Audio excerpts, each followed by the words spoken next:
നമസ്കാരം. ഗൾഫ് മേഖലയിൽ നിലനിൽക്കുന്ന കടുത്ത യുദ്ധ അന്തരീക്ഷത്തിനിടയിൽ കുവൈറ്റിൽ വൻ മിസൈൽ ഡ്രോൺ ആക്രമണം. ഇറാന്റെ കടന്നാക്രമണത്തിന്റെ വാർത്തയാണ് ഏറ്റവും അവസാനമായി നമുക്ക് ലഭ്യമാകുന്നത്. രാജ്യത്തിന്റെ വിവിധ ഭാഗങ്ങളിൽ ശക്തമായ സ്ഫോടന ശബ്ദങ്ങൾ കേട്ടതായി റിപ്പോർട്ട് ചെയ്യപ്പെട്ടതിന് പിന്നാലെ ഇറാന്റെ വ്യോമാക്രമണങ്ങളെ തങ്ങളുടെ വ്യോമ പ്രതിരോധ സംവിധാനം വിജയകരമായി പ്രതിരോധിച്ചതായി കുവൈറ്റ് സൈന്യം ഔദ്യോഗികമായി സ്ഥിരീകരിച്ചു. കുവൈറ്റ് ആർമിയുടെ ജനറൽ സ്റ്റാഫ് പുറത്തിറക്കിയ പ്രസ്താവനയിലാണ് ഇക്കാര്യം വ്യക്തമാക്കിയത്.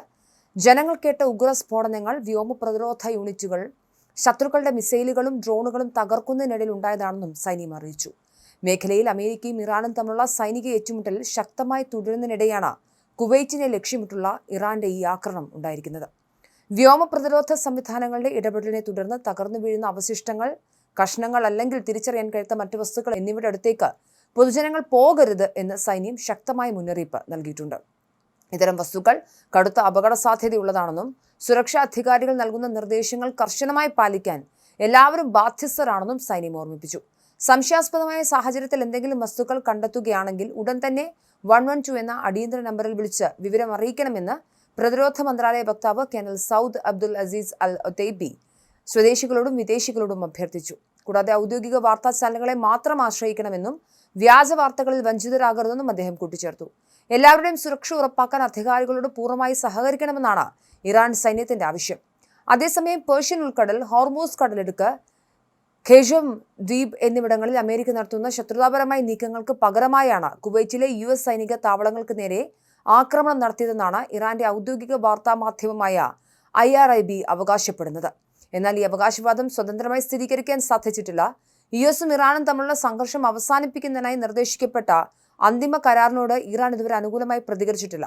കരാറിന്റെ അന്തിമ രൂപത്തെക്കുറിച്ചുള്ള ചർച്ചകൾ ടെഹ്റാനിൽ തുടരുകയാണെന്ന് ഇറാൻ ചർച്ചാ സംഘവുമായി അടുത്ത വൃത്തങ്ങൾ വ്യക്തമാക്കി.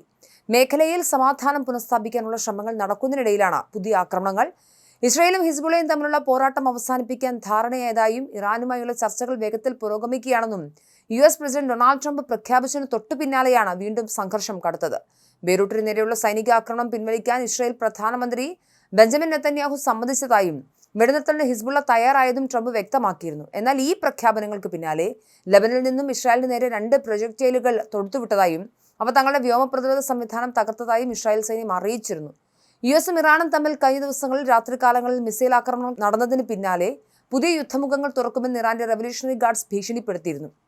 ലബനനിലെ ഇസ്രായേൽ നടപടികളിൽ പ്രതിഷേധിച്ച് മധ്യസ്ഥർ വഴിയുള്ള ചർച്ചകളിൽ നിന്നും സന്ദേശങ്ങൾ കൈമാറുന്നതിൽ നിന്നും ഇറാൻ താൽക്കാലികമായി പിന്മാറിയിരിക്കുകയാണ്. ഇതിനു പുറമെ ആഗോളതലത്തിൽ തന്ത്രപ്രധാനമായ ഹോർമൂസ് കടലിടുക്ക് ഉപരോധിക്കുന്നത് തുടരുമെന്നും തങ്ങളുടെ സഖ്യകക്ഷികളുമായി ചേർന്ന് ചെങ്കടലിന്റെ പ്രവേശന കവാടമായ ബാബ് അൽ മന്ദബ് കടലിടുക്ക് ഉൾപ്പെടെയുള്ള മറ്റു മേഖലകളിൽ പുതിയ പ്രതിരോധ നിലകൾ സജീവമാക്കുമെന്നും ഇറാൻ വാർത്താ ഏജൻസിയായ തസ്നീം റിപ്പോർട്ട് ചെയ്യുന്നുണ്ട്.